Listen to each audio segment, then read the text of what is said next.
السلام علیکم ورحمۃ اللہ وبرکاتہ۔ دیکھیے، ایک استاد کے ذہن میں جو سب سے اہم سوال اٹھتا ہے وہ یہ ہے کہ ایک استاد یہ سوچتا ہے کیا میں واقعی میں مارے قوم ہوں؟ کیا واقعی میں انبیاء کا وارث ہوں؟ کیا میری تدریس واقعی میرے لیے صدقہ جاریہ ہے؟ اور کیا واقعی میری جاب اور دوسرے تمام شعبوں کے جو ملازمین ہیں ان کی جاب میں کوئی بنیادی اور اساسی فرق ہے؟ تو ہم یہ کہتے ہیں کہ دیکھیے، یہ سارے سوالات در حقیقت ایک ہی سوال کی مختلف شکلیں ہیں، اور اس سوال کا جواب آپ کو کسی اور نے نہیں دینا۔ اس سوال کا جواب آپ نے اپنے آپ سے لینا ہے۔ اس سوال کا جواب آپ نے اپنے اندر سے تلاش کرنا ہے، اور اس سوال کا جواب تلاش کرنے کے لیے آپ اپنے آپ سے 3 سوال کیجئے جی۔ اس میں سب سے پہلا سوال تو یہ ہے کہ آپ اپنے آپ سے یہ پوچھئے کہ کیا واقعی تدریس میرے لیے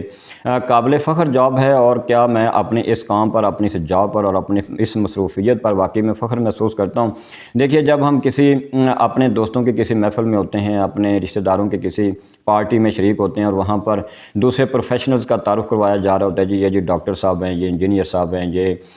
جو ہیں یہ پائلٹ ابھی بھرتی ہو گئے ہیں، اور یہ بیوروکریٹ لگ گئے ہیں۔ وہاں پر خواہ ہمارا بطور معلم اور استاد خوشی سے اور اس انداز میں تعارف نہ کروایا جا رہا ہو، لیکن میرے اندر سے تو یہ آواز اٹھ رہی ہو کہ ہاں، میں تو معلم ہوں، میں ایک استاد ہوں، میں ان سب سے بہتر ہوں، کیونکہ میرے سینے پر بوئس تو معلمان کا بیج سجا ہوا ہے اور میڈل لگا ہوا ہے، اور یہ سب ڈاکٹرز اور یہ انجینئرز اور یہ سب پروفیشنل میرے ہاتھوں سے تو تیار کرتے ہیں۔ اور یہ ٹھیک ہے کہ میری سیلری اس وقت کم ہے، اور یہ بھی غلامی کی بدترین یادگاروں میں سے ایک بدترین یادگار ہے کہ استاد کو، ایک معلم کو، ایک ٹیچر کو تمام شعبوں میں اس وقت تحقیر اور کا سامنا ہے۔ لیکن حقیقت تو حقیقت ہے۔ کیا آپ اس حقیقت پر مطمئن ہیں کہ یہ ٹیچنگ، یہ تدریس میرے لیے باعث فخر ہے؟ اور دیکھیے، اگر پہلے سوال کا جواب ہاں میں ہے تو پھر دوسرا سوال آپ نے اپنے آپ سے یہ کرنا ہے کہ کیا میں اتنے بڑے منصب پر اور اتنی بڑی ذمہ داری پر فائز ہونے کے بعد اس کا حق ادا کرنے کی کوشش کر رہا ہوں؟ دیکھیے، میں صرف جاب اور نوکری کے حق ادا کرنے کی بات نہیں کر رہا ہوں، بلکہ منصب معلمی کا جو تقاضا ہے، میں اس کا حق ادا کرنے کی بات آپ کے سامنے کر رہا ہوں۔ اگر آپ کو اپنے منصب کی ذمہ داری، اپنے احساس ذمہ داری جو ہے وہ آپ کو راتوں کو اٹھ کر اپنے رب کے سامنے سجدہ ریز ہونے پر آمادہ نہیں کر پایا، تو ابھی اس دوسرے سوال کا جواب درست نہیں ہے، ابھی ٹھیک نہیں آیا۔ اور اسی طرح سے اگر آپ کو اپنی تنخواہ کی فکر سے زیادہ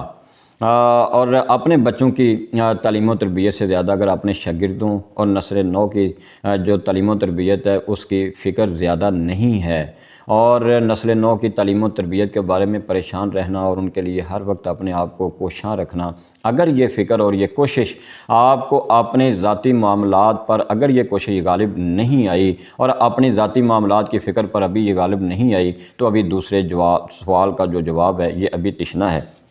اور اسی طرح سے اگر آپ اپنے آپ کو دور جدید کی جو ٹیچنگ سکلز ہیں، اگر آپ ان سے اپنے آپ کو مسلح کرنے کی جدوجہد میں، فکر میں اگر ابھی آپ سرگردہ نہیں ہے، تو ابھی دوسرے سوال کا جواب درست نہیں ہے، ابھی دوسرے سوال کا جواب آپ کو درست دینے کی فکر کرنی پڑے گی۔ اور تیسرا اور آخری سوال جو آپ نے اپنے آپ سے کرنا ہے وہ یہ ہے کہ کیا آپ اپنے آپ کو پہچانتے ہیں؟ کیا میں اپنے آپ کو پہچانتا ہوں؟ کیا میں اپنے آپ کو پہچانتی ہوں؟ ایز اے ٹیچر اور معلم کیا میں نے اپنے آپ کو جان لیا ہے؟ درست طریقے سے میں نے جان لیا ہے؟ دیکھیے، کہتے ہیں جی واٹ آ ٹیچر